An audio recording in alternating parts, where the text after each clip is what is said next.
Colombia respondió con un aumento al 50%, los aranceles para 73 productos ecuatorianos. El presidente Noboa calificó al país vecino como el peor socio comercial y asegura que desde que puso la sobretasa mejoró la balanza comercial. Más de 100 transportistas de la provincia de Carchi ubicarán sus camiones a un costado de la vía panamericana desde el lunes. Luego marcharán por las calles de Tulcán como protesta por la guerra de aranceles entre Ecuador y Perú. Según la Secretaría de Riesgos, 8 provincias tienen estado de emergencia por 90 días debido a las fuertes lluvias. En Quito, una intensa granizada cubrió con un manto blanco extensas zonas de la capital. 2 de los 3 jueces del tribunal del caso AAA, vinculado al alcalde de Guayaquil, Aquiles Álvarez, se excusaron. Se trata de Carlos Serrano y Cristian Fierro, por quienes el expresidente de la Judicatura, Mario Godoy, fue a juicio político donde lo censuraron y destituyeron. Los transportistas provinciales y urbanos exigen al gobierno seguir con las compensaciones por el aumento del diésel. De lo contrario, los municipios deberán elevar las tarifas. El gobierno entregará una respuesta en 10 días. El Hospital Universitario de Guayaquil suspende la admisión de pacientes en la unidad de cuidados intensivos de recién nacidos, tras las denuncias de varios bebés infectados con una bacteria. El presidente de Estados Unidos, Donald Trump, anunció planes para tomar el control de Cuba. Habló de una operación pacífica y de diálogos con el gobierno de La Habana, en medio de un bloqueo total que asfixia la economía de la isla. Ecuavisa Sports transmitirá la segunda fecha del Campeonato Ecuatoriano de Fútbol este sábado. Guayaquil City recibirá al Aucas en el estadio Cristian Benítez. El zoológico Rapaz Lana, en Colonche, Santa Elena, es un refugio donde se cura a gavilanes, águilas, búhos y otras especies que olvidaron cómo cazar y ser independientes. 7 de febrero, amigos, buenas noches. Comenzamos ya Televistazo Estelar con el seguimiento a la guerra comercial entre Ecuador y Colombia. El vecino país prepara una medida de retaliación a los productos que Ecuador le vende, incluido el arroz. Las reacciones continúan desde los sectores público y privado en ambos países. Los esperamos en vivo también por ecuavisa.com y nuestra app Ecuavisa Play.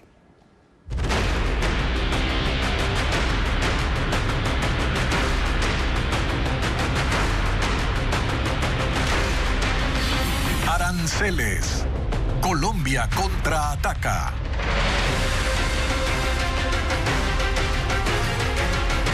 Aumenta la tensión comercial entre Ecuador y Colombia tras el aumento del arancel al 50% por parte del gobierno ecuatoriano, medida que tendría una respuesta recíproca incluso sobre productos sensibles.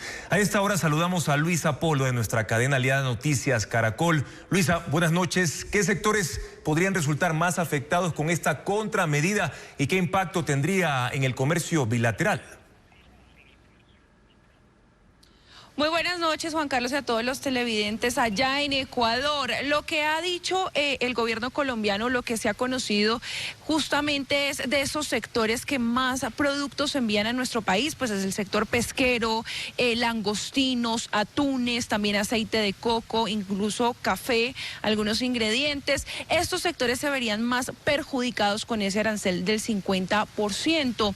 ¿Y qué ha pasado hoy en el territorio nacional? Pues como usted lo mencionaba, la ministra habla de una respuesta a Ecuador de ese 50%, de ese aumento, lo que se está evaluando en este momento en nuestro país. Y la balanza comercial pues se vería bastante impactada porque también con los analistas aquí en nuestro país dicen que se comprarían menos productos provenientes de Ecuador. Juan Carlos. ¿Y se conoce desde cuándo el gobierno de Colombia aplicará esta nueva medida de aumentar el porcentaje de aranceles a los productos ecuatorianos como represalia? Justamente ahorita estábamos entablando una comunicación preguntándole al Ministerio de Comercio cuándo empiezan o cuándo piensan oficializar esta medida que anunció esta mañana aquí en Blue Radio la ministra de Comercio, Diana Morales, y nos dicen que están reunidos en este momento los técnicos del Ministerio de Comercio, porque ¿qué dijo la ministra? La propuesta es incrementar ese arancel al 50% también como respuesta, pero que están evaluando incluir otros productos y que están reunidos en este momento con los técnicos para ver si acogen esa medida para anunciar al país oficialmente cuándo entraría en vigencia. Y en esta respuesta de Colombia que nos comentas que ya está siendo analizada, ¿se incluirían nuevas subpartidas, es decir, más productos ecuatorianos con este arancel del 50% para poder ingresar a Colombia? Así es, Juan Carlos. La ministra Diana Morales habló de las 73 subpartidas que ya están con ese arancel del 30% y que plantean incluir o aumentar estos productos.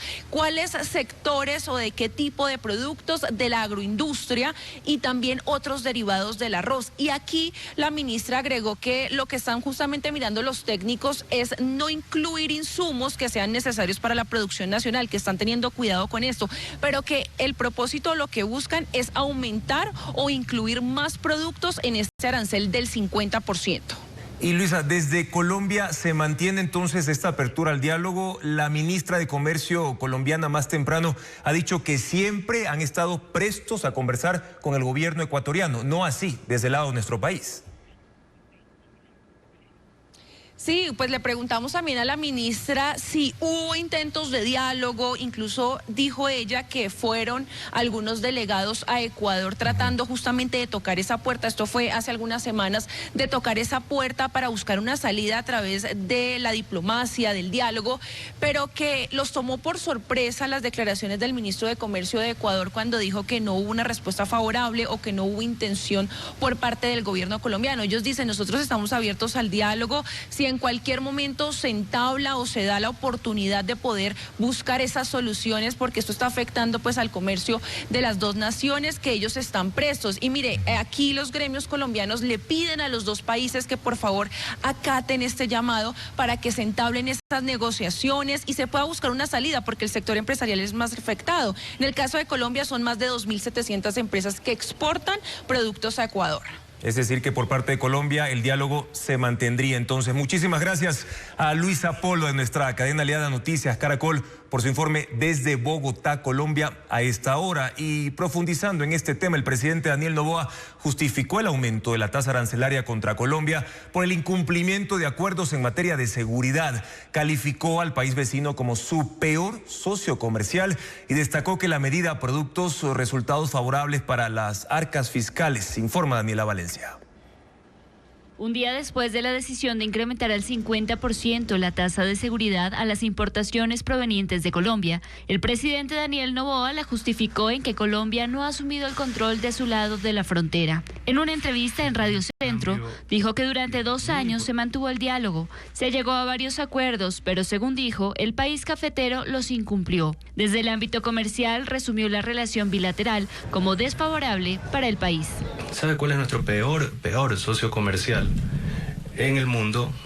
Porcentualmente el déficit del total de los bienes comercializados es Colombia. Sostuvo que la aplicación de la tasa ya está generando cifras positivas para el país, pues frente a un déficit de 1.100 millones en la balanza comercial, febrero cierra con un superávit de 30 millones. Ha subido 2 puntos el empleo con las cifras del INDEC. Se han recaudado 13 millones de dólares también con la tasa.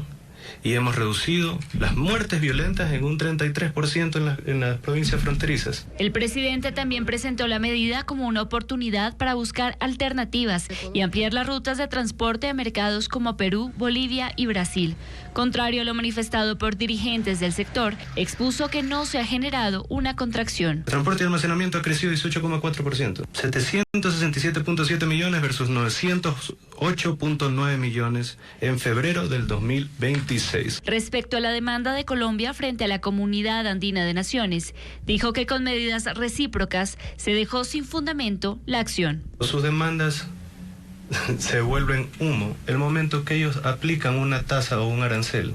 En esa misma línea de resultados, el presidente habló de una mejora del 30% en Guayaquil, un repunte que atribuyó a la captura del alcalde Aquiles Álvarez, al que denominó criminal, trasladando el debate de los números nuevamente al terreno político.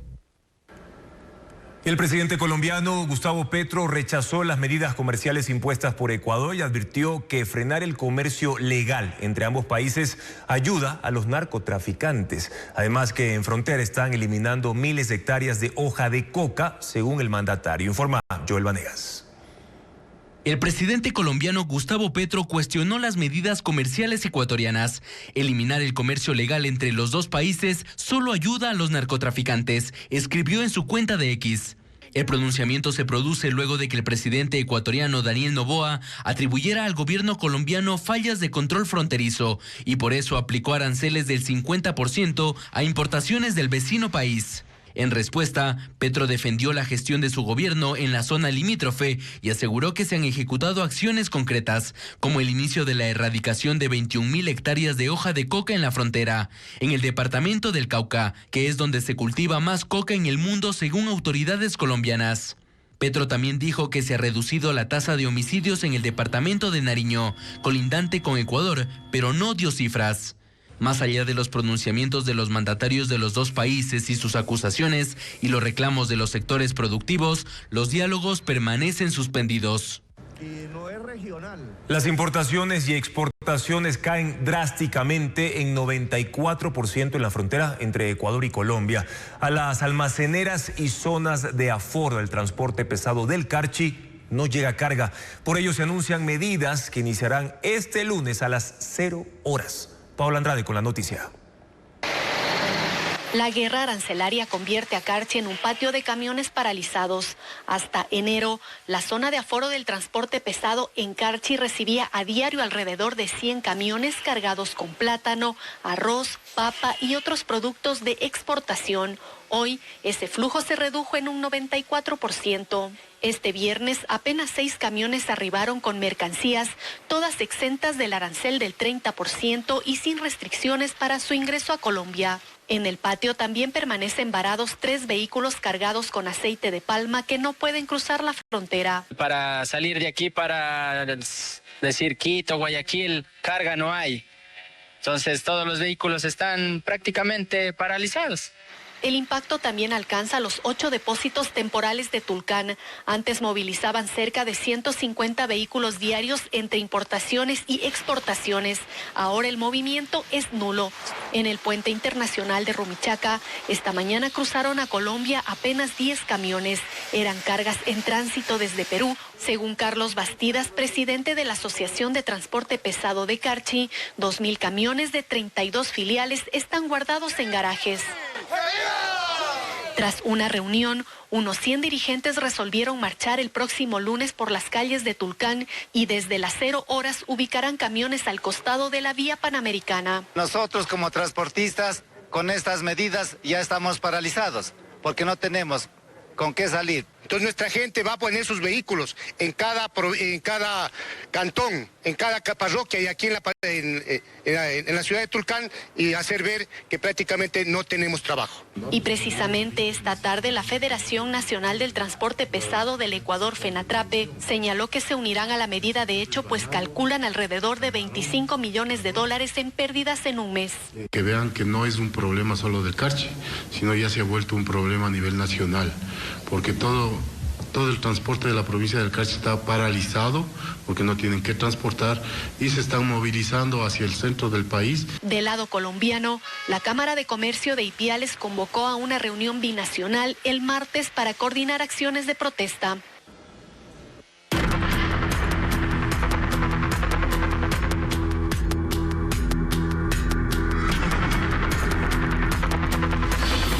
Invierno.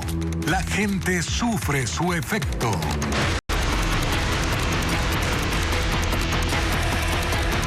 Una fuerte granizada sorprendió a los quiteños la tarde de este viernes. Varios usuarios compartieron videos que mostraban las calles cubiertas de hielo y los efectos del temporal en varios sectores de la ciudad. Ana María Palacios con las imágenes. Así lucieron las calles y aceras de Quito luego de la granizada y tormenta eléctrica de la tarde de este viernes. Media hora bastó para que la capital, específicamente en los sectores del centro y norte, se vistiera de blanco, en un fenómeno que tomó por sorpresa a los quiteños tras una mañana de intenso sol y alta radiación. En redes sociales, varios ciudadanos compartieron imágenes y videos que documentaron este fenómeno climático. El Instituto Nacional de Meteorología e Hidrología INAMI publicó imágenes satelitales en las que se observan tonos naranjas y rojos, indicadores de fuerte actividad eléctrica sobre la ciudad. Según la entidad, el calentamiento que hubo en la mañana favoreció el desarrollo de estas tormentas. El evento climático dejó calles cubiertas de hielo y complicaciones en la movilidad. Las autoridades recomendaron circular con precaución mientras las vías permanecen cubiertas de agua y granizo. La Secretaría Nacional de Gestión de Riesgos declaró el estado de emergencia regional en 8 provincias de Ecuador debido a afectaciones por la época lluviosa. Precisamente las precipitaciones e inundaciones han provocado más de 1000 eventos adversos en las 24 provincias, según esa institución. Estefanía Arias detalla que la medida estará vigente por 90 días. La medida fue adoptada luego de las resoluciones del Comité de Operaciones de Emergencia Nacional, que se reunió ayer. 8 provincias del país fueron declaradas en estado de emergencia regional. Así lo confirmó en un comunicado la Secretaría de Gestión de Riesgos. Estas son Guayas, Esmeraldas, El Oro, Los Ríos, Manabí, Santa Elena, Chimborazo y Loja, las más impactadas por las lluvias. Un informe de esta entidad reveló que de enero al 26 de febrero de este año se reportan 3 fallecidos y 1079 eventos adversos. De estos, 422 son deslizamientos y 369 son inundaciones. Además, hay 19.335 personas afectadas y 55 viviendas destruidas, siendo Guayas la provincia con las cifras más altas. En Durán, por ejemplo, ya llevan 8 días con agua en Posada. El río se nos desborda el agua, se nos mete adentro de las casas, tenemos personas con discapacidad, niños enfermos con esta agua sucia, harto mosquito, culebra y de todo. El invierno también ha dejado huellas en Juján, Milagro y Loja. El Instituto de Meteorología e Hidrología, INAMI, ya advirtió que las lluvias continuarán hasta el lunes 2 de marzo, principalmente en el litoral, por lo que hicieron un llamado a la ciudadanía a tomar precauciones. 2 de los 3 jueces del tribunal del caso AAA que debían juzgar a Aquiles Álvarez se excusaron. Se trata de Carlos Serrano y Cristian Fierro, quienes comparecieron a la Asamblea Nacional en el juicio político que terminó en la destitución del ahora expresidente de la Judicatura, Mario Godoy. El juicio del caso AAA en contra del alcalde de Guayaquil, Aquiles Álvarez, otras 15 personas y 6 empresas, está fijado para el 7 de marzo, pero 2 de los 3 jueces de anticorrupción que conforman el tribunal se excusaron. Se trata de Carlos Serrano y Cristian Fierro. Ambos fueron convocados por la Asamblea para el juicio político que terminó en la destitución de Mario Godoy de la presidencia del Consejo de la Judicatura. El juez Serrano sigue en el exilio tras enfrentar amenazas y presiones, y desde ahí intervino ante la Comisión de Fiscalización y respondió preguntas sobre el caso AAA. En su escrito de excusa indica: al haberme referido a la presente causa en el marco de mi comparecencia y a fin de descartar cualquier duda o sospecha sobre mi imparcialidad, estimo prudente apartarme de su conocimiento. El juez Fierro, presidente del tribunal, fue suspendido por la Judicatura durante la presidencia de Godoy, pero tras su salida lo reintegraron en funciones. Él se excusa recordando que Carlos Leonardo Alarcón Argudo, en su calidad de fiscal general del Estado encargado, presentó una queja disciplinaria en su contra. Y pese a que levantaron su suspensión, el sumario disciplinario aún está en trámite y Alarcón es parte procesal acusadora. Si se aceptan las excusas, se deberá sortear nuevos jueces para el 7 de marzo, cuando además del juicio está previsto que se revise la medida cautelar de Álvarez y podría recibir una segunda orden de prisión. El gobierno nacional solicita 10 días adicionales para presentar una nueva propuesta de compensación a transportistas inter e intraprovinciales por la eliminación del subsidio al diésel. Los transportistas urbanos también piden instalar mesas de diálogo con los municipios para evitar paralizaciones tras concluir la entrega de bonos estatales. Diego Puente sigue el tema. El gobierno se comprometió este viernes con los transportistas inter e intraprovinciales a entregar en 10 días una nueva propuesta de compensación económica debido al incremento del diésel. Este 15 de febrero terminó el periodo de compensación inicialmente acordado, en el que el gobierno entregó bonos de entre $1.200 y $1.800 mensuales a cada una de las 12.500 unidades desde agosto. Por eso, transportistas y el Ministerio de Transporte y Obras Públicas se reunieron en el gobierno zonal del Guayas para encontrar una salida. Abel Gómez, presidente de la Federación de Transporte de Pasajeros, indicó que en caso de que no haya una compensación económica directa, el gobierno debe decidirse por el incremento de tarifas o la focalización del subsidio al diésel, exclusivamente para el transporte de pasajeros. Cuando hay una estructura de costo como la nuestra, es decir, que somos tarifa regulada y que damos varios beneficios sociales a la gente, como el tercera edad y muchas otras cosas, cualquier subida de cualquier artículo a nosotros nos va a perjudicar. Otro de los acuerdos de la reunión fue pagar a cerca de 2.000 transportistas que no habían recibido las compensaciones por diferentes causas, entre ellas fallas en la matriculación o debido a problemas en los sistemas. El tema también preocupa a los transportistas urbanos, porque la compensación que entrega el gobierno nacional termina en agosto. Los representantes en Quito dijeron que desde el martes pedirán al municipio que se instale mesas técnicas para buscar una alternativa y así no paralizar el servicio. Dicen que la tarifa debería ser de 60 centavos y que han podido circular con la compensación del gobierno, pero desde agosto el municipio deberá decidir o hacerse cargo de la diferencia de los 35 centavos que los usuarios pagan. Vamos con más. Casi un mes después del allanamiento a la Agencia Nacional de Tránsito para depurar esa institución, los servicios están prácticamente paralizados. En 8 ciudades solo se matriculan vehículos nuevos y la falta de sistema también impacta especialmente a las escuelas de conducción, que han perdido el 80% de sus alumnos. Diego Puente da seguimiento a esta situación. Los trámites vehiculares siguen paralizados casi en su totalidad a un mes del allanamiento a la Agencia Nacional de Tránsito, ANT, e intervención a sus sistemas informáticos.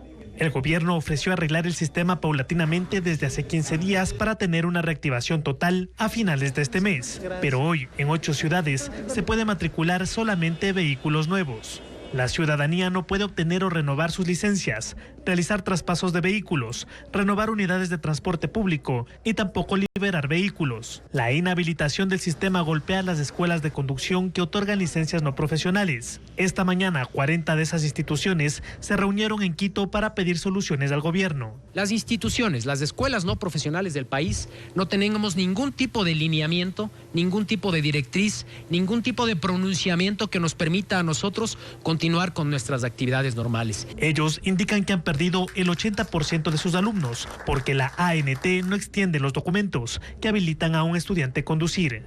Nosotros como escuelas hemos estado notificando a la Agencia Nacional de Tránsito para que nos puedan emitir los permisos. Hasta la presente fecha no tenemos respuestas. Los pocos estudiantes que quedan iniciaron los cursos antes de los allanamientos, pero no pueden tramitar las licencias.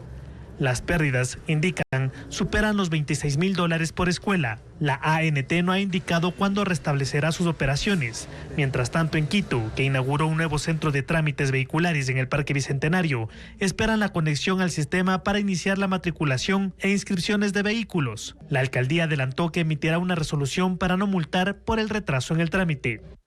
Ahora hay mucha atención con este tema porque las personas naturales que en 2025 ganaron más de $12.081 tienen que presentar su declaración del impuesto a la renta en marzo próximo. Este trámite virtual aplica a profesionales independientes, personas con actividades económicas y trabajadores en relación de dependencia. Adriana Bermeo detalla los plazos.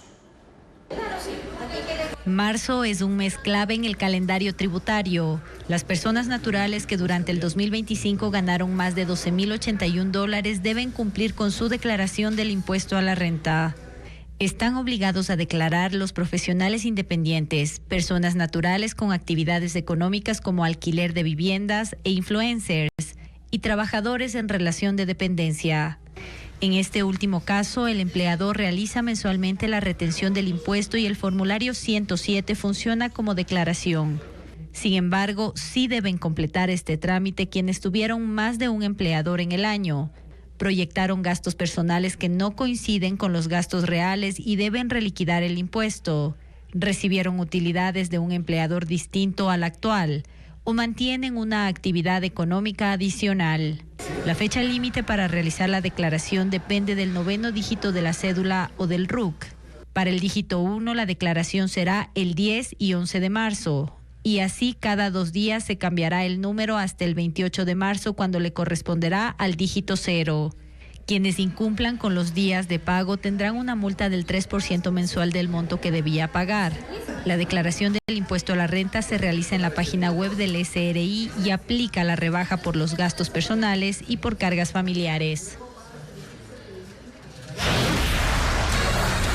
Machala vuelve a ser blanco de 2 ataques con explosivos. Estos atentados sacuden a la ciudad en medio de una guerra interna del grupo delictivo Los Lobos. Los detalles en pocos minutos, amigos. Estamos en vivo por Ecuavisa. Lo dijo este viernes durante la ceremonia por los 197 años de la batalla de Tarqui, Día del Ejército y de la Unidad Nacional. Paul Romero con el informe. El presidente Daniel Noboa participó este viernes en la ceremonia por los 197 años de la batalla de Tarqui, Día del Ejército, del Civismo y de la Unidad Nacional. Con media hora de retraso ingresó al campo de Marte de la Escuela Militar Eloy Alfaro de Parcayacu, en el norte de Quito, junto a la cúpula de las Fuerzas Armadas. Noboa recibió la condecoración Vencedores de Tarqui en el grado de Gran Cruz por parte de la Fuerza Terrestre. El mandatario se comprometió a mejorar la capacidad operativa militar. Continuaremos fortaleciendo sus capacidades con mejor armamento, equipos modernos y vehículos de última tecnología, además de asegurar una formación profesional de élite para enfrentar las nuevas amenazas. Sin precisar montos, ofreció apoyo del gobierno a las Fuerzas Armadas para la guerra contra las organizaciones criminales de narcotráfico, minería ilegal, entre otros delitos. Nuestra confianza y respaldo a las Fuerzas Armadas es absoluto. No permitiremos que nadie empañe su imagen, ni que se ignore su mano solidaria ante los desastres naturales o su papel fundamental en la construcción de la paz. Para sostener las operaciones dentro del conflicto armado interno, declarado por el gobierno hace más de 2 años, el comandante del ejército convocó a la unidad. Debemos afrontar estas amenazas juntos, gobierno, pueblo y ejército, con la tarea de mantener la paz y tranquilidad de nuestro pueblo. La ceremonia concluyó con un desfile militar de las unidades de élite de la Fuerza Terrestre y helicópteros tácticos y de transporte de la Brigada de Aviación. En el Día del Ejército Ecuatoriano, organizaciones de periodistas entregaron en el Ministerio de Defensa una solicitud para que las Fuerzas Armadas deroguen el documento que restringe el acceso de la prensa a los actos oficiales bajo criterios de línea editorial. Joel Vanegas informa que los firmantes esperan una respuesta inmediata por parte del Comando Conjunto. En ventanillas del Ministerio de Defensa en Quito se presentó un oficio que reunió 300 firmas de directores de medios, periodistas y organizaciones para que el Comando de las Fuerzas Armadas derogue el documento que limite el acceso de la prensa a actos y eventos oficiales. El cuestionado lineamiento incluía criterios relacionados con la línea editorial, el tratamiento de la información y la denominada postura institucional de los medios frente a la institución militar. Este reglamento es violatorio de la libertad de expresión, es un acto de censura previa y por lo tanto no basta los pronunciamientos públicos que han emitido con comunicados el alto mando militar, sino que es necesario un acto administrativo que derogue explícitamente este reglamento. La iniciativa la encabezaron representantes de la Mesa de Articulación para la Protección de Periodistas. Los firmantes advierten que los parámetros establecidos por las Fuerzas Armadas atentan contra la democracia. Ninguna entidad pública, mucho menos, tiene la posibilidad ni la potestad de intervenir en la línea editorial de ningún medio de comunicación, por más adverso que le sea. Entre los pedidos constan la eliminación de todos los anexos y mecanismos de evaluación, además de la adopción de un protocolo de acreditación basado en criterios objetivos, logísticos y de seguridad, y garantías explícitas de que no habrá discriminación para periodistas y medios. No tenemos todavía información de que exista más casos, pero con que exista uno nos parece alarmante. La solicitud fue entregada este 27 de febrero, fecha en que se conmemora el Día del Ejército Ecuatoriano. Se hicieron evidentes por conquistar. Con Cuba, con Irán, con todos los pueblos.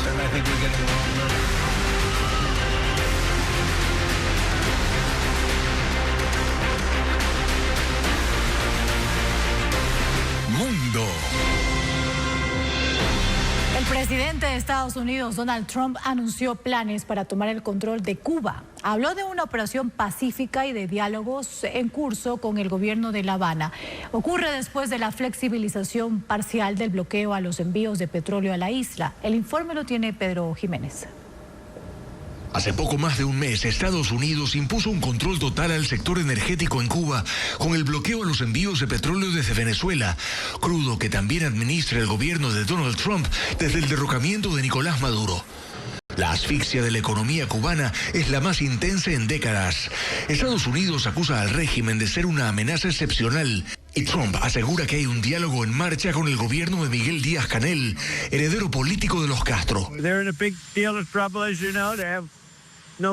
Están en serios problemas. Como saben, no tienen dinero, no tienen nada ahora mismo, pero están en conversaciones con nosotros. Y tal vez logremos tomar el control de una manera amistosa. No especificó de qué forma, pero así como en su momento dijo que la situación mejoró para los venezolanos luego de la intervención, cree que puede ser igual en Cuba, a nivel económico y político. Podríamos lograr algo, creo, muy positivo para las personas que fueron expulsadas o que sufrieron algo peor en Cuba y que viven aquí. Gente que vive en Estados Unidos que quiere regresar a Cuba y que está muy contenta con lo que está sucediendo. Este miércoles Estados Unidos dio señales de alivio del bloqueo petrolero a Cuba y levantará algunas sanciones a empresas que soliciten licencias para vender crudo venezolano de manera limitada, solo a través del sector privado. Un apoyo para el pueblo en el aspecto humanitario, han dicho, pero nada que involucre al gobierno cubano. Esas transacciones no se concretan todavía. Y por otro lado, Estados Unidos se sigue preparando ante la posibilidad de un conflicto bélico con Irán, con la mayor presencia militar en Medio Oriente desde la invasión a Irak en 2003. Son 16 buques de guerra desplegados, entre ellos 2 portaaviones, el Gerald Ford y el Abraham Lincoln. Además, mantiene decenas de aviones de combate y aeronaves de abastecimiento en sus bases militares en países cercanos. Merlis González con los detalles. El temor crece en Medio Oriente por un posible conflicto bélico entre Estados Unidos e Irán.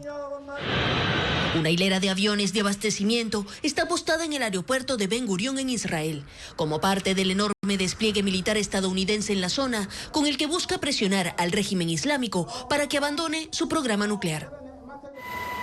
Según reportes de agencias internacionales, también hay al menos 16 buques de guerra desplegados. Por el mar Mediterráneo está el superportaaviones USS Gerald Ford, que dejó el Caribe y navegó hasta la costa de Israel, con 75 aeronaves y más de 5.000 tripulantes. También hay 4 destructores capaces de lanzar misiles de largo alcance cerca de las costas de Grecia y Egipto. En el mar Arábigo está el portaaviones nuclear USS Abraham Lincoln, liderando el ataque con 3 destructores de misiles guiados, 90 aeronaves y 5.680 tripulantes. Más al sur, en aguas abiertas, están otros 4 buques de guerra. Pero también hay presencia militar en el Golfo de Omán. Ahí están desplegados otro destructor y un barco de combate litoral, diseñado para combatir minas, submarinos y embarcaciones cerca de las costas. Y la flota estadounidense más cercana a Irán está en el Golfo Pérsico. Posicionados en la base de Bahrein, son otros 3 buques de guerra especializados en combates costeros. Todos apoyados por decenas de cazas, entre ellos los F-35. También hay bombarderos, aviones de reconocimiento, de carga y comunicaciones, ubicados en su mayoría en el Reino de Jordania. Desde ahí es posible que Estados Unidos lance su ataque debido a que Arabia Saudita y los Emiratos Árabes Unidos han declarado que no permitirán que su espacio aéreo se utilice para ningún ataque contra Irán. Por su parte, el régimen islámico también se prepara reforzando sus defensas antiaéreas y marítimas.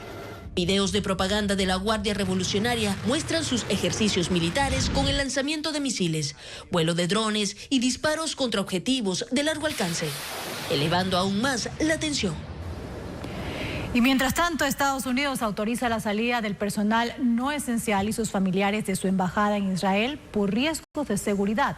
Instó a sus ciudadanos a considerar irse mientras haya vuelos comerciales disponibles. El anuncio coincide con la llegada del portaaviones Gerald Ford a la costa frente a Israel como parte del inmenso despliegue militar en Medio Oriente y un posible ataque contra Irán, aunque Donald Trump dijo esta tarde que no ha tomado una decisión definitiva. Estados Unidos e Irán mantienen frágiles diálogos sobre el programa nuclear y esta tarde trascendió que los negociadores iraníes han aceptado renunciar al almacenamiento de uranio enriquecido, una de las exigencias del gobierno estadounidense. Es el primer expresidente de Estados Unidos en ser citado a testificar ante un comité del Congreso. investigan posibles vínculos con Jeffrey Epstein y una red de pederastia. El jefe del comité dijo que Epstein visitó la Casa Blanca 17 veces durante la presidencia de Clinton, como lo reporta Pedro Jiménez. El Comité de Supervisión y Responsabilidad de la Cámara de Representantes del Congreso de Estados Unidos interroga desde esta mañana al expresidente Bill Clinton. Su nombre aparece en registros del caso Epstein y su imagen en fotografías y pinturas reveladas en diciembre, luego de que el Congreso aprobó una ley para publicar los documentos. Fue entonces cuando el Departamento de Justicia liberó una primera tanda de archivos. A través de sus abogados, Bill Clinton ha declarado que se alejó de Epstein antes de los escándalos y que nunca fue su cliente. La comparecencia de Bill Clinton no es pública. Tampoco lo fue la de su esposa Hillary, que ayer fue interrogada durante 6 horas. Ella dijo: no sé cuántas veces tuve que decirles que no conocía a Jeffrey Epstein. Nunca fui a su isla, ni a sus casas, ni a sus oficinas. Y añadió: creo que es justo decir que la gran mayoría de las personas que tuvieron contacto con él antes de su declaración de culpabilidad en 2008 eran como la mayoría de la gente. No sabían lo que hacía. El presidente del Comité del Congreso, James Comer, señaló que Clinton tenía mucho que explicar, no solo porque sus fotos se hicieron públicas. Jeffrey Epstein was in the White House 17 times while Bill Clinton was president. Sabemos que Jeffrey Epstein estuvo en la Casa Blanca 17 veces mientras Clinton fue presidente, dijo. Sabemos también que Bill Clinton voló en el avión de Epstein al menos 27 veces. Trascendió que Bill Clinton declaró sobre su relación con Epstein que nunca vio algo que lo hiciera dudar y que no habría volado en su avión si hubiera sabido de delitos de tráfico sexual, que dijo los hubiera denunciado. El descarrilamiento de un tranvía en Italia dejó 2 fallecidos y 39 heridos, 6 de ellos de gravedad. El accidente ocurrió cerca del centro de Milán cuando el transporte público que viajaba a gran velocidad salió de la vía y se estrelló contra un local. Según las autoridades, una de las víctimas mortales era un hombre de 60 años que fue atropellado por el tranvía. El incidente ocurrió mientras la ciudad celebra sus desfiles de moda de temporada y se encuentra entre la celebración de los Juegos Olímpicos y Paralímpicos de invierno. Y en Australia identificaron la colonia de coral más grande conocida del mundo. Durante una sesión de buceo, estas científicas que estudiaban los arrecifes hallaron el sitio de unos 3.700 metros cuadrados en la Gran Barrera de Coral. El hallazgo se produce en momentos en que los corales de la región han empezado a blanquearse por el aumento de la temperatura del océano. Ahora los investigadores analizan si las fuertes corrientes de marea y la baja exposición a olas ciclónicas pudieron haber permitido la supervivencia de esta colonia. En Quito ya se inauguró la primera plaza de carga ultra rápida para autos eléctricos que permite recargar vehículos en 20 minutos. Está previsto que hasta el año 2027 se abran 30 electrolineras de similares características en Guayaquil, Cuenca y Ambato también. Más detalles con Adriana Bermeo. El crecimiento del mercado de autos eléctricos en Ecuador avanza a ritmo acelerado y la inversión en infraestructura de carga busca ponerse al día. Este jueves se inauguró la primera plaza de carga ultrarrápida del país, Connects. Está en el hipercentro comercial de Quito. Tiene 680 kilovatios de potencia y capacidad para 8 vehículos de cualquier marca. Es una electrolinera que funciona 24/7 en la que los usuarios cargarán sus autos sin asistencia de un operador y lo harán todo a través de una aplicación de celular. ¿Pero qué es una plaza de carga ultrarrápida? Cargar una batería de estos autos en carga lenta tarda de 6 a 10 horas y cuesta de 5 a 10 dólares. Es del sistema instalado en casas y que también se ofrece en los concesionarios y en otros puntos de forma gratuita. En carga rápida se demora de 45 a 60 minutos y cuesta entre 12 y 15 dólares. Las electrolineras están en centros comerciales, grandes supermercados y en carretera. Y la carga ultra rápida tarda de 20 a 30 minutos y cuesta entre 18 y 30 dólares. Un costo que tiene una tarifa fija, que es relacionada con el estacionamiento y los servicios, que es de 12 dólares, y el costo por kilovatio, que es de 25.81 centavos.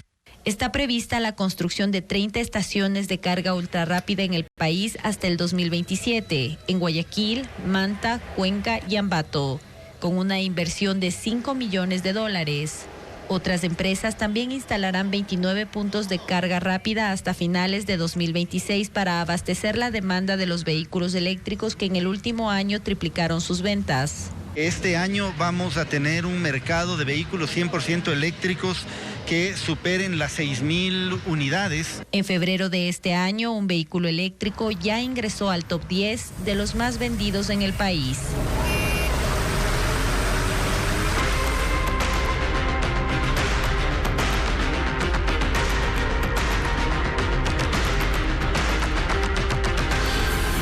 El oro, tomada por la mafia.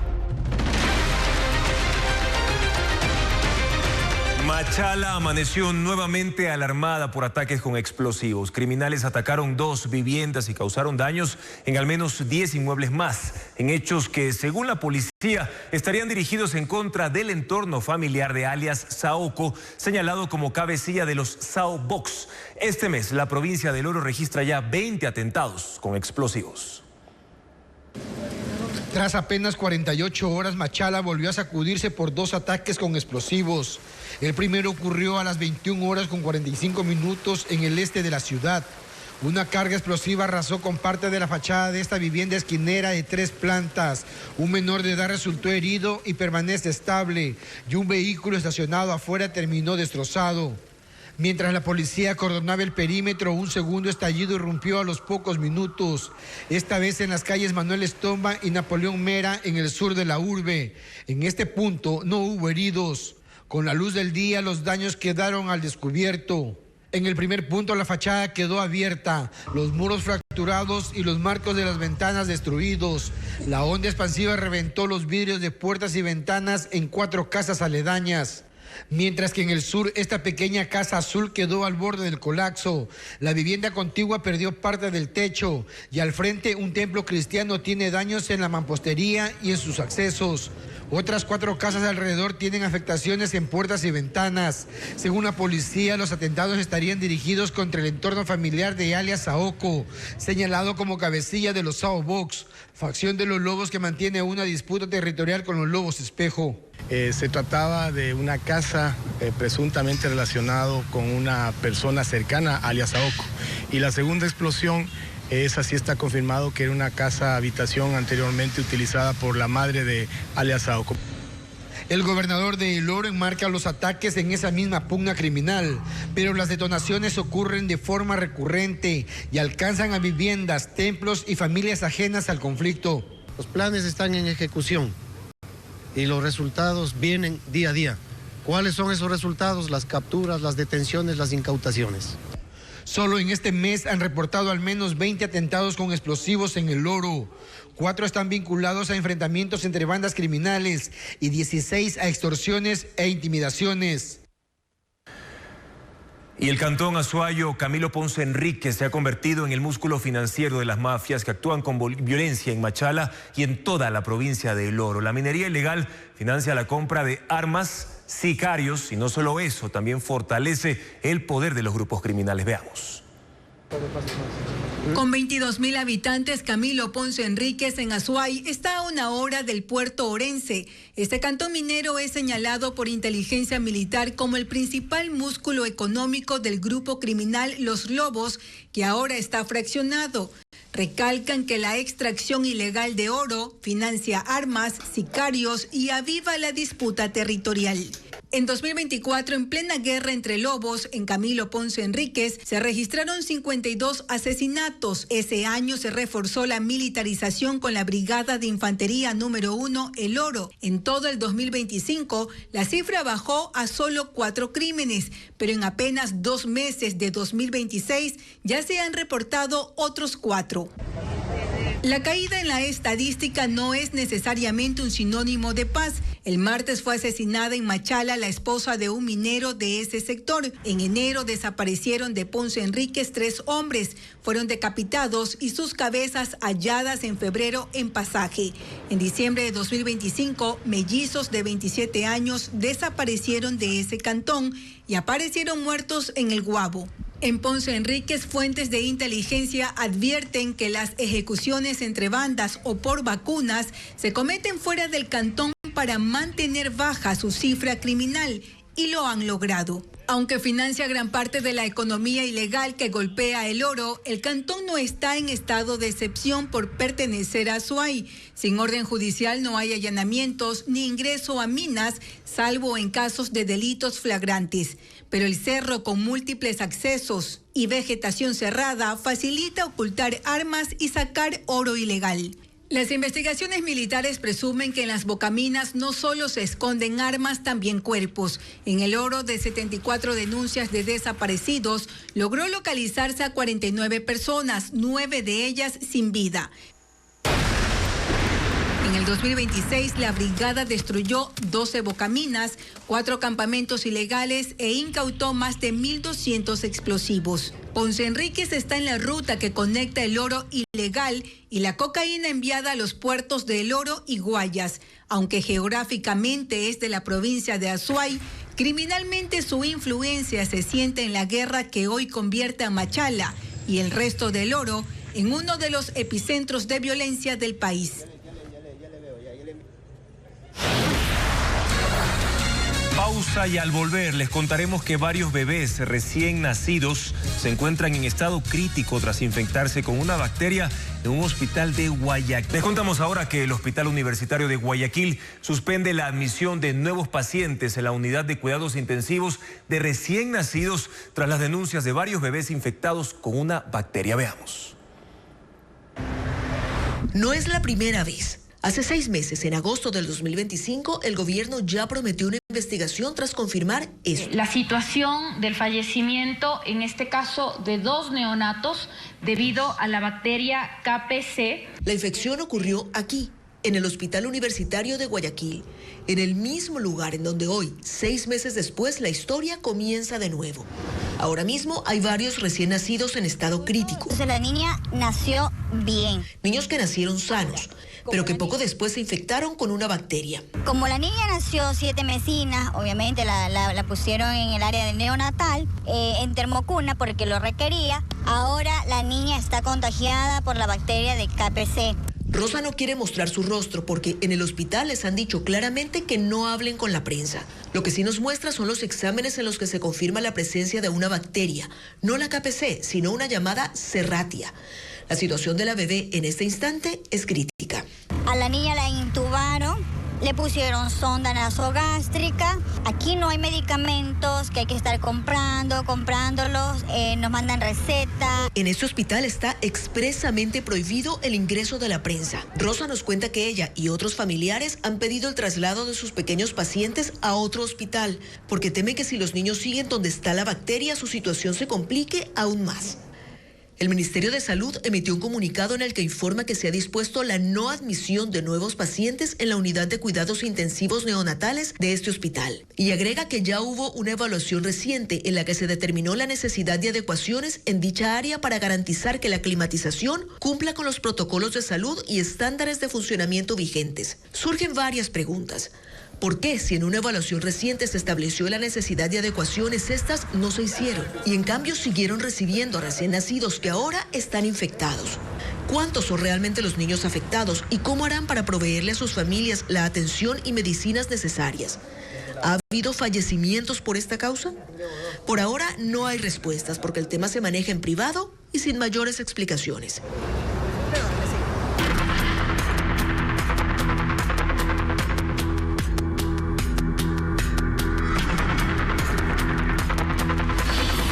Invierno. La gente sufre su efecto.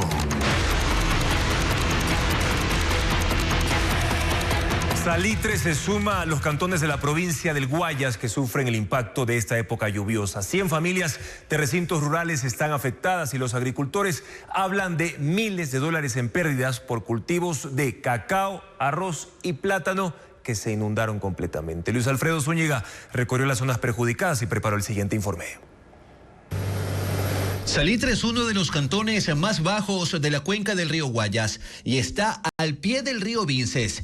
Esto lo hace propenso a inundaciones en cada época invernal. Y desde el pasado 24 de febrero ya sufre las consecuencias. Las precipitaciones causaron el desbordamiento del río, impactando sobre todo a los recintos de la parroquia rural General Bernaza. La fuerza del caudal rompió el muro que separaba el río de las viviendas y plantaciones del recinto Roselena, inundándolo todo. Ahora los moradores, junto a personal municipal, bomberos y maquinaria de la prefectura, se sumergen para levantar una estructura con caña y movilizan cientos de sacos para intentar contener el caudal. En un día, qué sé yo, ya tenemos solucionado ese problema. ¿Con piedra escollera inclusive? Con piedra escollera, depende del trabajo que haga la prefectura. Hemos tenido personas que han perdido su vivienda en lo que es el sector de la parroquia La Victoria. Luego de un recorrido por la zona rural de Salitre, pudimos observar que los cultivos más afectados son arroz, plátano y cacao. Los productores hablan de miles de dólares en pérdidas. Unos $5,000 más o menos. Ya el plátano en el agua se muere, el arroz está ahogado. Denis es parte de los que intentan levantar nuevamente el muro, luego de que sus plantaciones se perdieron por completo. Total, si el agua le cubrió casi toda la mata. Estamos hablando de pérdidas de ¿cuánto? Yo en 4 hectáreas, unos $25,000. Hasta el momento, más de 100 familias están afectadas, según la Secretaría de Gestión de Riesgos, aunque no existe aún una cifra oficial de cultivos perdidos. El alcalde de Salitre asegura que se tomaron medidas preventivas, pero admite que la fuerza del invierno ha sido superior. Si sigue el nivel del río subiendo, pues nos vamos a tener que reunir lo más pronto posible y a la final pues, tomar decisiones. Y a la final declaremos el cantón en emergencia, pero todavía no. La noche del jueves no llovió en Salitre y ha permitido que el agua baje un poco. Sin embargo, las autoridades son conscientes de que están a merced de qué tan fuerte llueva durante el resto del temporal. Más de 840 viviendas presentan daños por un movimiento de masas de tierra en el occidente de la ciudad de Loja, que ha empeorado con esta época lluviosa. Aunque decenas de familias ya evacuaron de ese espacio, la mayoría permanece en la zona, pese a que un informe técnico de la Secretaría de Riesgos recomendó la reubicación total. Informa Alejandra Sánchez. Las grietas atraviesan paredes, desnivelan pisos y en varios casos se han derrumbado viviendas completas por un movimiento de masas activo a lo largo de 15 kilómetros en el occidente del cantón Loja. La emergencia se concentra en el barrio Ciudad Victoria, donde 768 viviendas presentan afectaciones. 150 familias ya desalojaron, pero la mayor preocupación está en al menos 200 casas que permanecen en alto riesgo con estructuras debilitadas. Entre esas está la de Luis Quesada, quien vive allí desde 2010. Todo lo que he tenido, he invertido todo aquí en mi casa. Y no tengo dónde más ir. Los primeros daños comenzaron a notarse hace 8 años y se intensificaron con las lluvias.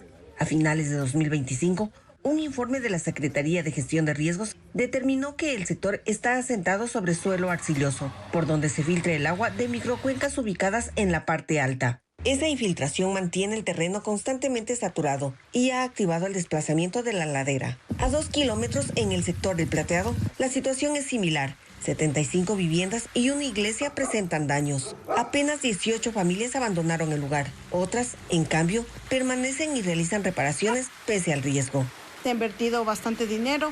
Aproximadamente yo creo que ya vamos cerca de unos $7,000, $8,000 arreglando todas las partiduras porque ya entraba mucho frío. Ambos sectores están conectados por la vía Ángel Felicísimo Rojas, que une el occidente de Loja con la carretera E25 y el cuarto eje vial.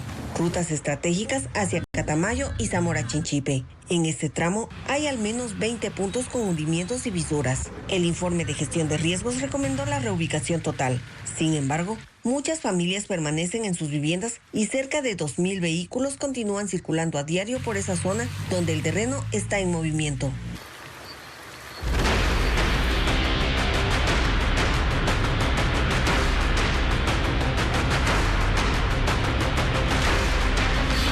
Aranceles. Colombia contraataca. Los sectores empresariales de Ecuador y Colombia advierten que la guerra arancelaria hace inviable el comercio bilateral y piden a los gobiernos una solución técnica urgente. Por su parte, la comunidad andina solicitó una reunión entre los presidentes Daniel Noboa y Gustavo Petro. Adriana Bermeo amplia la información. La decisión del gobierno de incrementar al 50% los aranceles a productos provenientes de Colombia desató críticas y llamados al diálogo de los sectores empresariales de ambos países. Fedexport advierte que 40.000 empleos están en riesgo. Colombia es el quinto destino más relevante para las exportaciones no petroleras, con más de $65 millones mensuales. La Cámara de Comercio de Guayaquil asegura que la medida es contraproducente porque promueve la informalidad y el contrabando, castiga a empresas formales elevando los costos de operación y al consumidor incrementando precios de productos y disminuyendo su poder adquisitivo. La Cámara de Industria y la Producción de Quito estima que las pérdidas serán del 70% en importaciones y 15% en exportaciones. Y el Sistema Andino de Integración advierte impactos negativos en la vida de los ciudadanos de ambos países. El presidente del Comité Empresarial Ecuatoriano y de la Federación de Cámaras de Industrias del país, Juan Carlos Navarro, resume la situación. Prácticamente es inviable el comercio. Es poco probable que hayan empresas que con un 50% de arancel puedan seguir importando desde Colombia. Esta postura coincide con la Asociación Nacional de Comercio Exterior de Colombia. Creo que hace inviable el comercio entre las dos naciones. La preocupación nuestra es total porque el presidente del Ecuador no ha dicho específicamente qué es lo que espera de Colombia. Y lo que buscan es una solución inmediata a la guerra arancelaria. Un diálogo bilateral, una activación de los mecanismos de la CAN y una coordinación diplomática. Aquí no se trata de posiciones políticas, se trata de proteger el empleo, la inversión y la estabilidad económica del Ecuador. El secretario general de la CAN envió cartas diplomáticas a las cancillerías de Ecuador y Colombia solicitando una reunión presidencial. Se espera sus respuestas. La Corte Constitucional tramita ya 2 acciones de incumplimiento en contra de la resolución del Servicio Nacional de Aduana que incrementó el arancel a los productos colombianos al 30%. Apenas arranca su tratamiento en la Corte y ya se espera una nueva resolución con el incremento al 50%. En la Corte Constitucional están en trámite 2 acciones presentadas en contra de la resolución 2026-06 emitida por el Servicio Nacional de Aduana del Ecuador, SENAE, para gravar el 30% de arancel a productos colombianos. Ambas se interpusieron antes del anuncio de ayer sobre el incremento a 50%. Una de las demandas es de la abogada Gabriela Mancero y recayó por sorteo en el despacho del presidente de la Corte, Joel Escudero. Según el documento, la tarifa deviene arbitraria por falta de fundamento. Lo que realmente se grava a manera de castigo es el origen y procedencia desde la República de Colombia. La demandante pide una respuesta inmediata de la Corte. La segunda acción la presentó el economista Andrés Albuja y está en conocimiento de la jueza Alejandra Cárdenas. Tiene 2 pedidos concretos: que se dicte de inmediato una medida cautelar urgente para la suspensión provisional de la resolución y que la Corte declare la inconstitucionalidad y la deje sin efecto. La directora de la Cámara Colombo-Ecuatoriana de Industria, Comercio e Integración, Olivia Díaz Granados, coincide en que la imposición de la tasa es inconstitucional. Aquí hay una clara violación tanto de Colombia como de Ecuador a las normas constitucionales de cada país, teniendo en cuenta que estos tributos solamente son las asambleas, en caso de Ecuador, y en Colombia el Congreso, solamente las entidades que pueden adoptar tributos de esta manera. La nueva resolución, subiendo la tasa del 30 al 50% a los productos colombianos que ingresen a Ecuador, aún no ha sido publicada. El asambleísta Paco Cepeda, que fue expulsado ayer del movimiento ADN, asegura que su decisión de abstenerse a votar por la ley de minería y energía se apegó a la voluntad de los azuayos, quienes en varias manifestaciones han rechazado la minería en sus localidades. Diego Cuenca describe los hechos que motivaron a que el legislador no siga la línea política del oficialismo. Hasta ayer, Paco Cepeda era un asambleísta alterno y de perfil bajo. Pasó al centro de la discusión y a ser conocido porque no siguió la línea de la bancada de ADN y se abstuvo de votar a favor de las reformas a la ley de minería y energía. Una baja que complicó la situación para el oficialismo, que logró la votación mínima para aprobar la normativa. Esa decisión la tomó en medio de presiones que recibió mientras estaba en su curul, en medio de la sesión del Pleno Legislativo. En ese video, por ejemplo, se observa cómo las legisladoras Yadira Vallas e Inés Alarcón se acercaron a Cepeda por varios minutos. Finalmente, Cepeda no cambió de postura y el movimiento oficialista ADN lo expulsó. Cepeda escribió en su cuenta de Facebook: "La voz de la SUAY se respeta y se honra con coherencia y convicción. No es cálculo político, no es negociado, es la voluntad soberana que debe ser respetada". ¡Viva la vida!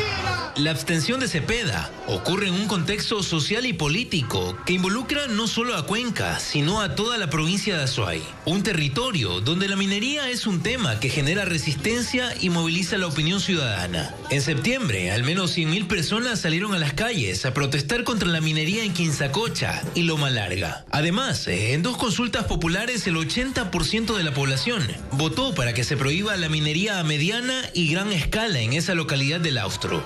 Cepeda acudió al pleno de la Asamblea Nacional como alterno de la legisladora Camila León, quien no pudo asistir porque permanece en un hospital en Guayaquil debido a problemas en su salud. Así lo confirmó su asesora Televistazo, quien además aseguró que la asambleísta no trató de esquivar la votación, pues ella también se llevó la sorpresa, porque días antes, verbalmente le contó a Cepeda la postura política de ADN ante la ley minera. Por estos hechos, el movimiento ADN le pidió la renuncia a Paco Cepeda, porque a criterio de ellos, su actuación fue incompatible con sus principios políticos. Hay preocupación en los restauranteros del país. Prevén pérdidas económicas de 30 millones de dólares debido a que la fecha de las elecciones seccionales en el 2027 será en San Valentín. Piden que se revise la fecha porque la ley seca obligaría a cerrar establecimientos, como lo informa Luis Alfredo Zúñiga. El Consejo Nacional Electoral definió que las elecciones seccionales en el 2027 serán el domingo 14 de febrero y ha causado alarma en el sector gastronómico y turístico. Los 20.000 restaurantes, bares y discotecas del país aseguran que generan más de 70 millones de dólares en la víspera de San Valentín, y el hecho de que los comicios se desarrollen en esa fecha implicaría que coincida con la ley seca de 72 horas, 36 horas antes de las votaciones y 12 horas después. En cada proceso de ley seca, que incluye prácticamente 4 días, las pérdidas ascienden al menos a 15 millones de dólares en un promedio normal, no se diga en un 14 de febrero. Evidentemente, un bar, una discoteca no abre cuando hay ley seca. Los restaurantes se afectan entre un 30 y un 40% de sus ventas. La Confederación de Restaurantes del Ecuador estima que las pérdidas en San Valentín llegarían a 30 millones de dólares. Un 14 de febrero, todos los que conocemos de esta industria sabemos que las ventas a veces incluso se duplican, si no más. Definitivamente nos están matando todo un mes y esos 15 millones se pueden multiplicar por 2. Por eso lo que piden es que se revise la fecha de los comicios para reducir el impacto, algo con lo que coinciden los 1.000 restaurantes de Cuenca. La afectación es de más de un 20% en ventas. Yo diría que hasta un poco más en ciertos lugares que son turísticos gastronómicos. El gremio de alimentos y bebidas resaltó que participaron en la propuesta de reforma del Código de la Democracia para que se reduzca la extensión de la ley seca de 72 a 42 horas. Sin embargo, no prosperó porque no se tramitó a tiempo, es decir, antes de que inicie el año electoral. Este sector afirma que genera 405... Amigos, se revelan las primeras imágenes de cómo quedó al interior el edificio multicomercio en el centro de Guayaquil luego de que se incendiara el pasado 11 de febrero. Los propietarios de autos, camionetas y motos que permanecen en la estructura deberán presentar un plan detallado para retirarlos. Estefanía Arias explica más a continuación de cómo se realizará este procedimiento. Luego de 16 días del incendio en el edificio multicomercio en el centro de Guayaquil, ya hay un primer informe técnico para conocer el verdadero estado de las bases del inmueble y los resultados no son alentadores. Los técnicos dicen realmente es un milagro que no se haya caído aún así que las condiciones de seguridad hay que mantenerlas. Estos resultados tienen especial interés para los dueños de los cerca de 40 vehículos, entre autos y motos, que están todavía en el mezanine del edificio. Antes de decidir si podrán ser retirados, hace falta que ellos mismos, los propietarios, presenten un plan detallado de cómo van a hacerlo. Deberán enviarnos hacia el COE la planificación, qué tipo de maquinaria, dónde la van a ubicar, cuál es el peso de los vehículos que van a retirar, cuál va a ser el proceso de retirar si hay cubiertas encima, cuál va a ser el seguro que ellos van a presentar en caso de que estas operaciones generen algún daño o algún colapso, y que también garantice que en caso de ocurrir algo, producto de estos trabajos, pues van a tener que hacerse responsables hacia los terceros, demás propietarios. La planificación para un eventual retiro de los vehículos es crucial, porque el primer informe muestra que la estructura interior del edificio está calcinada y destruida, incluso sus bases están dobladas. El mismo informe recomienda hacer más días de monitoreo para el desplazamiento, la inclinación. Aseguró además que el paso peatonal al multicomercio no es negociable. No hay cómo ingresar a los departamentos. Mientras esta zona del centro, la avenida Eloy Alfaro y los comercios seguirán cerrados, porque el riesgo de colapso es muy alto. Y aunque aún no existe una fecha concreta, está confirmado que el edificio será demolido. Y mientras el tráfico ilegal de fauna silvestre sigue arrebatándole el vuelo a cientos de aves rapaces en Ecuador, en la comuna Colonche de Santa Elena, un privado desafía el cautiverio con una actividad ancestral, la cetrería. Lo que parece, Andrea, una simple demostración de vuelo es en realidad un método de rehabilitación para evitar que águilas, búhos y gavilanes olviden cómo cazar y sobrevivir sin depender del ser humano. Fernando Terranova recorrió el centro y nos cuenta más. El ave se posa en su pedestal, clava su mirada en el objetivo. Su instructor da la orden. Vamos. Y se lanza. Surca el viento, sortea obstáculos y alcanza el otro extremo con precisión milimétrica. Es una demostración de cetrería, el arte ancestral de entrenar aves rapaces para volar y cazar bajo la guía del ser humano. Pero en este zoológico la técnica no es solo espectáculo. Como no es un deporte en Ecuador y tampoco es un medio para entretener, no puedes practicar la cetrería para ir a cazar. Tú haces la cetrería como un medio de rehabilitación del ave, ¿no?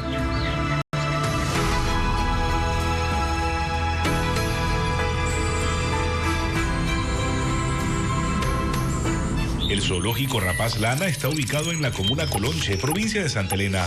Un búho de anteojos nos da la bienvenida con su mirada penetrante. También habita aquí el águila de Harris, una de las pocas rapaces que caza en grupo, y el caracara cherigüey, conocido popularmente como quebrantahuesos.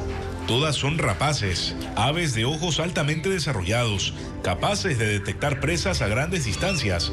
Tienen picos diseñados para desgarrar y garras potentes para sujetar presas, como roedores y pequeños mamíferos.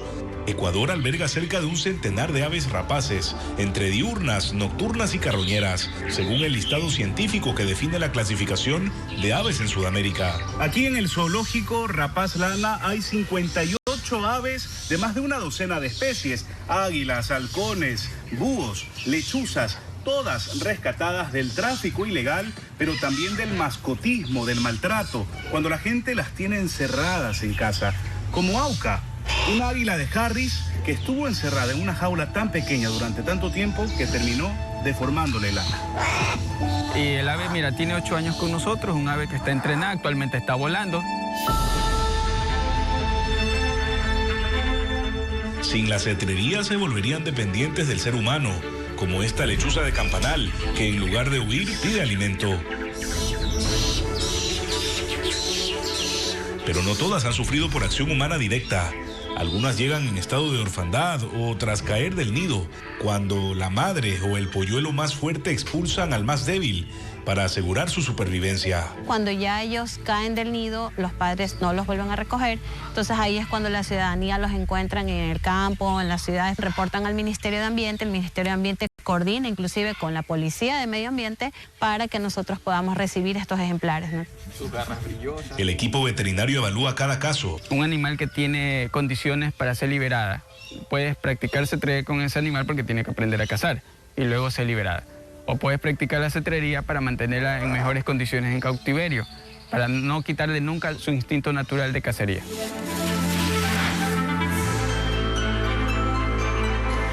Este centro privado, que funciona en un predio familiar, nació como centro de rescate y luego evolucionó a zoológico para autofinanciarse y educar.